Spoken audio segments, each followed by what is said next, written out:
So you want to buy a home, or perhaps you've been out there trying to buy a home for the past few months and had no joy, and kind of realized that buying a home is a bit of a complicated process and there is potential for an awful lot of mistakes. Buying a home can be an overwhelming process, especially for those who haven't been through the procedure before. So in this video, I've broken down the home buying process step by step into 5 easy to digest steps to help navigate you through the tricky Sydney real estate market, take you from an unconfident, overwhelmed home buyer through a journey and empower you to be a confident, secure homeowner. If that sounds like something you're interested in, stick around.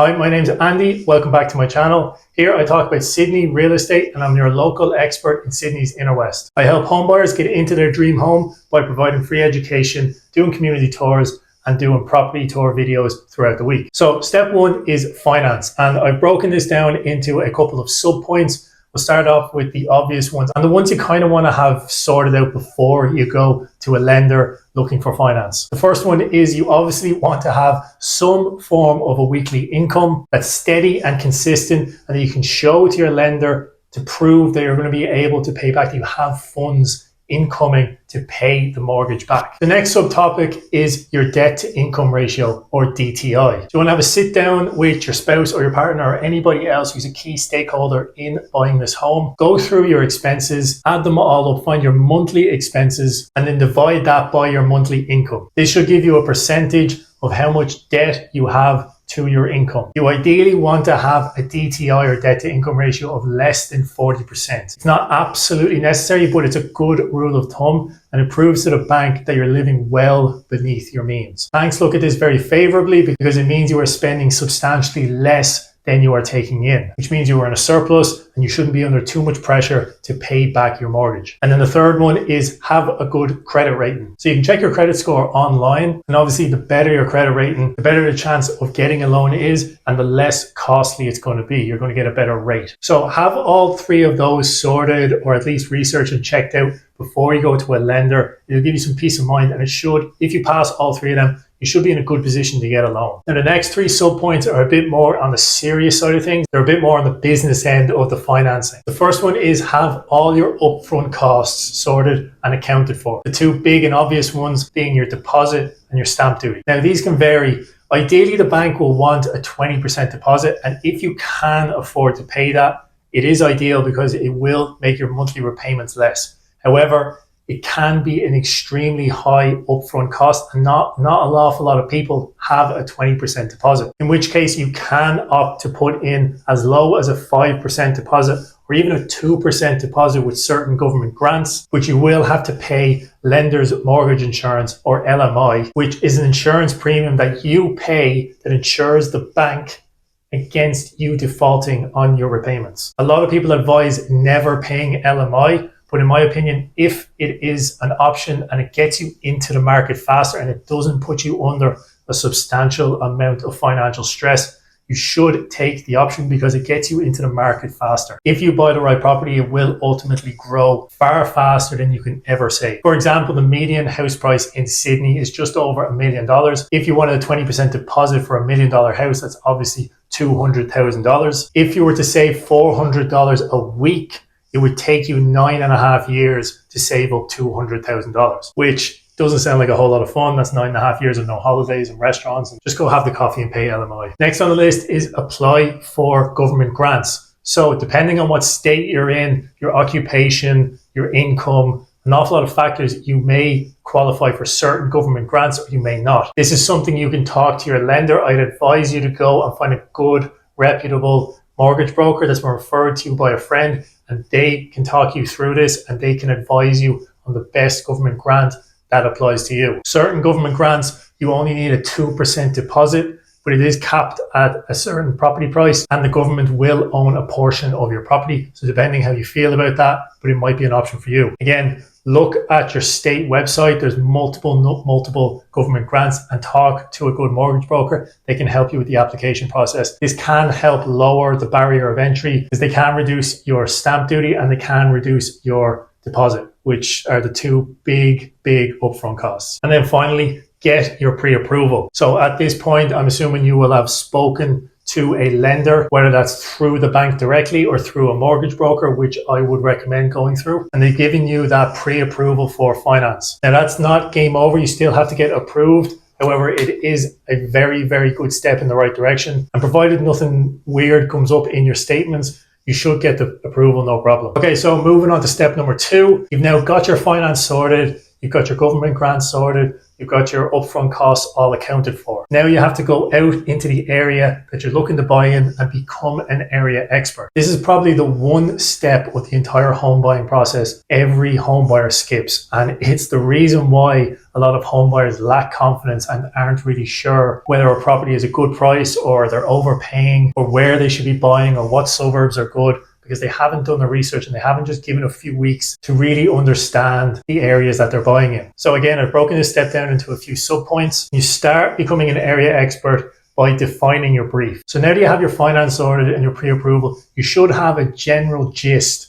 of what you're going to be able to buy in what suburbs that you're looking to buy. So sit down again with your spouse or your partner or whoever is, if there's any other significant stakeholders in the buying process, and really, really get granular and understand your brief. This will make your home search so much easier and a lot more time efficient. Start with the obvious ones: what suburb you want to live in, the type of property, if it's a townhouse, a house, an apartment, how many bedrooms, how many bathrooms, the type of parking you want, if you want a backyard, the absolute must-haves, the non-negotiables. Write them down so you have a real good idea on what it is that you want. Then write your nice to haves. These might be things like timber floors, high ceilings, double glazed windows, a security system, a veggie patch out the back, whatever it is that you would like to have, but it's not going to be a deal breaker. So after you've defined your brief and you know exactly what it is that you want to buy, you should start attending some auctions. If you live in a state like Victoria or New South Wales,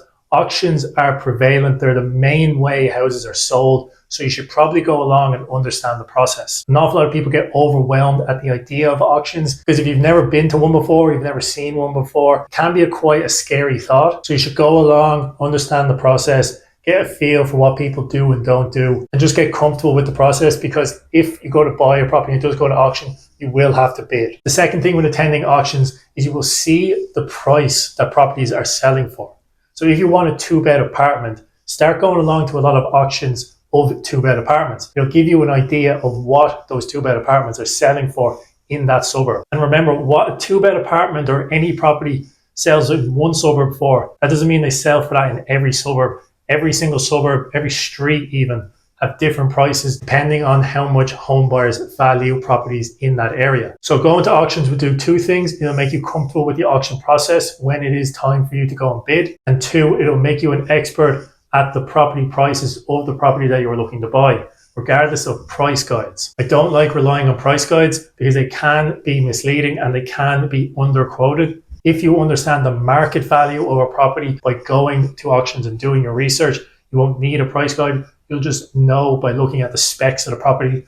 The 2-bed apartment, it has underground car park and it has 80 square meters internal, right? That's probably worth about $800,000. And it's in the suburb of Newtown on Susan Street, right? It's probably worth about $800,000. So the final point in the second step, becoming an expert, is do your own competitive market analysis. Now, this might sound scary. It might sound overwhelming. You might think, what am I doing here? Very, very simple, actually. Just go on realestate.com. Now that you have your brief, punch in exactly what it is that you're looking for, exactly in the suburbs that you're looking to buy in, and be very, very strict with this. You don't want to cast your net too wide because it makes it very, very difficult for you to cover a large space. Try, if you can, to stick to only 3 or 4 suburbs. Because come Saturday, when you're going to attend auctions or inspections, you don't want to be driving 30 minutes this way, 30 minutes back that way, and then you only go to 2 inspections. So try and be very, very strict with your brief and where it is that you're going to buy in. And once you've input your brief into realestate.com or domain.com, go to the sold section, see what has sold that fits that property brief in the last 6 to 12 months, ideally 6 months. You can be doing this step at the same time as attending auctions and doing a cross-examination between what's sold in the last 6 months and what's selling right now at auction. This will give you a good idea of where property prices are heading. If 6 months ago a 2-bed apartment in Newtown they were all selling for around the $750 mark, Now they're selling for the 800 mark. Those properties are selling well. They're rising in prices. The demand for them is high and possibly the supply for them is low. It'll give you an idea about your competition and how tough or easy it's going to be to buy that particular property. You probably spend the last couple of weeks, ideally a month, attending auctions and keeping an eye on the market and what's selling. And you have a real good understanding of what properties are valued at that you are looking to buy. Now, what you may have noticed is the property you're looking to buy is possibly outside of your finance options, in which case you may have to go back and adjust your brief or perhaps look at different suburbs. If that happens, that's okay. You've saved yourself an awful lot of hurt by figuring that out quickly. An awful lot of buyers go out there straight away, spend 2 or 3 months bidding at properties that they have no chance of buying, get disheartened and then just give up. By finding out early, you're already in a much better position than them. Now let's move on to step 3, which is the house hunt. So this is the step all buyers dive straight into after they've got finance.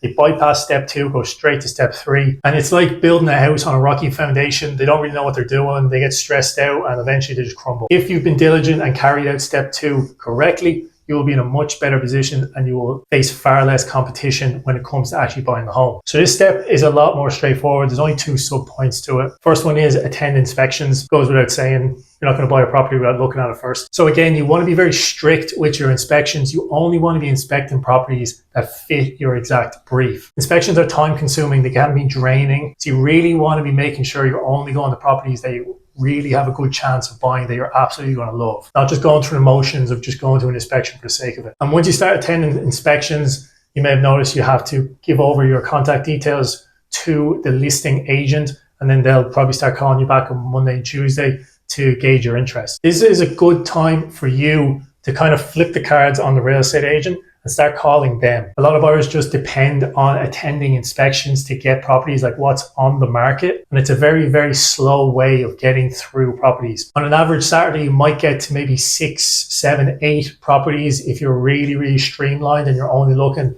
within a very, very small area. But in an hour on a Monday, you could call 10 or 15 agents, which is double the amount of properties that you'd expect on a Saturday. I would highly, highly, highly recommend making a list of the top agents in the suburbs that you're trying to buy in and giving them a call at least once a week. Just check in on them, give them your brief each time, give them your name as well, tell them where you're looking to buy. You're not bothering them. They're literally there trying to sell a house and you're trying to buy a house. And the more you call them, the better chance they have of remembering you and your brief. So if they do get an assigned agreement on a new listing that fits your brief, they'll think, oh, Andy was calling me for the last 3 weeks looking for a 2-bed apartment in Newtown. I'll give him a call. Now you've got access to a property that hasn't even hit the market yet because you've been ringing agents constantly. As someone who works in real estate full time, it is amazing the magic phone calls can produce. Just be professional, courteous, friendly. It only takes 5 minutes. Check it in. Have you got anything new?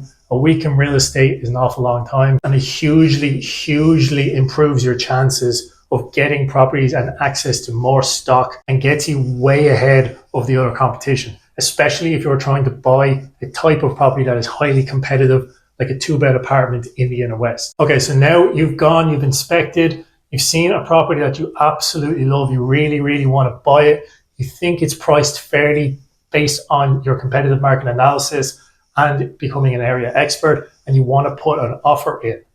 So this takes us to step number 4, submitting an offer. So the first sub point in this is you want to submit your offer in writing. Send an offer to the real estate agent in an email along with a signed copy of the contract and a copy of your pre-approval for finance. This shows the real estate agent that you're a serious buyer and you're not going to waste their time. Agents deal with hundreds of people every single week.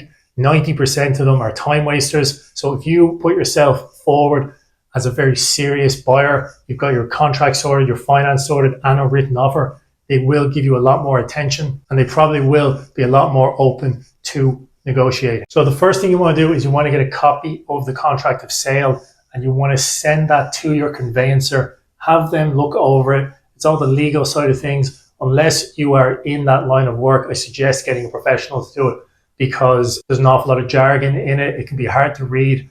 It's very, very long and honestly, it's boring. So just pay the couple $100 that it is for a conveyancer to look over it, have the peace of mind, and then get on to submitting your offer. So when you're in the offer stage, you really want to start properly opening a dialogue with the real estate agent. You want to really understand the vendor, their motivations to sell, why they're selling, everything you can get about the vendor, because this will help during negotiation. Like, are they selling because it's an investment property and they can't keep up with the monthly repayments? Is it a deceased estate and the family just want to sell it off? Is it an older couple who have owned it for the last 40 or 50 years and are very, very sentimental about the house and they want to make sure the person who buys it will look after it? In which case you can make your offer very personal, tell them your story, tell them that potentially you're a young family and you want somewhere to raise your family just like them. They might resonate with that. Put a story in with your offer. People like stories. And by understanding the vendor, you can tailor your offer to their wishes. So I really can't stress this enough, how important it is to understand your seller's motivations and why they want to sell, because this can hugely impact come negotiation time. And then finally, enter the negotiation phase. So I could make an entire video on negotiation, but I'll just talk about some high level quick points on negotiation. Most people go into a negotiation or have the mindset in a negotiation that they need to beat the other person, that they've been watching too many Hollywood movies and it's all about outwitting your opponent and getting smart on them and basically overpowering them and making you get what you want and they get away with nothing. This is the absolute worst mindset you can have when it comes to a negotiation. You want to go into the negotiation with, how can I make this a win-win? Now, they want to sell the property and they want money for it. So that's what they want. That's pretty obvious. You want to buy the property. Again, that's pretty obvious. But there's an awful lot of people that want to buy the property. So what makes you stick out? Finding out their motivations. Maybe money isn't the most important thing to them, which may surprise a lot of people, but it is often true. Perhaps they haven't bought a new place yet, and they want some time to be able to go and buy a new home so they're not under stress. In which case, if you find that information out, you can offer a 6-month settlement rather than the standard 30-day settlement. A vendor might look at this very favorably rather than just getting the price they want. They might have the peace of mind of a 6-month settlement, which will allow them to go out and find a new property. They may look at that very favorably and give you the property as a result. But you'll only find that out by asking questions and understanding your vendor. So if it does go in negotiation, just understand your vendor, ask as many questions as you can, and just generally be curious. Try and give them what they want, and they are more likely to give you what you want. So step 5, your offer has been accepted. You've exchanged contracts. Congratulations, celebrations are on the way. There is a few final little steps that you need to go through before you actually get the property. These are your due diligence and your final inspection. Now, the obvious due diligence checks are your building and pest inspection, your council check, and it's optional, but you should get the property valued by a professional. So a building and pest inspector will come in, they'll check the structural integrity of the house. What's the concrete slab like? What are any of the beams like? Is there any termites present?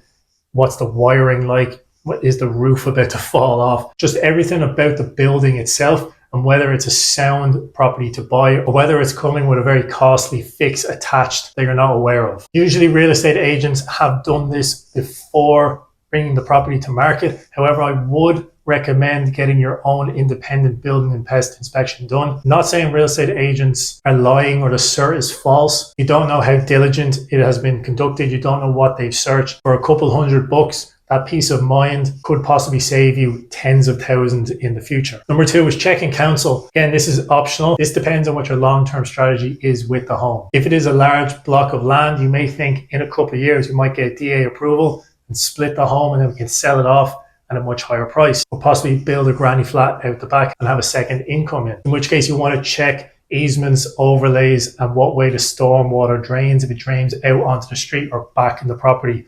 Council don't like that. They want stormwater draining out towards the street. So it's always good to check these things. You can do so on the council website. It's free, or you can get a professional to look at it for you. And then number 3, you should get the property valued by an independent valuer. If you have done your area expert step correctly, you should have a pretty good idea. But it's good to get a valuer in and get you an actual valuation of the property. And if the valuation comes in significantly lower than what you paid, or the building and pest comes back with some pretty significant fixes that need to be taken, you can use this in negotiation then to get a price reduction on the final price. And then finally, the final inspection. So you carry this out just before settlement when the previous owners removed all their furniture. and everything's taken out that doesn't belong to you, and the house is as it will be when you buy it. And you just want to have a look and make sure nothing's changed since you last looked at it when the furniture was there and during the inspection. Make sure nothing's crazy, like there's no suddenly a hole in the drywall or they've removed some appliances for some reason. You just, for that peace of mind, once settlement day comes, it makes it an awful lot harder to raise these issues. You want to make sure it's done before settlement day. And it's a pretty easy part of your due diligence, just walking around making sure nothing looks weird. So that's it, guys. 5 steps to buying a home. I hope you feel a lot more confident about the process now, and that's empowered you to go out and really tackle the home buying process and giving you a new lease of life, because it is a complicated process, but with a little bit of guidance and direction, I do believe everybody can go out and buy a home. So if you have any questions and any other topics you'd like me to cover, please leave them in the comments below. My name's Andy. Thanks for watching.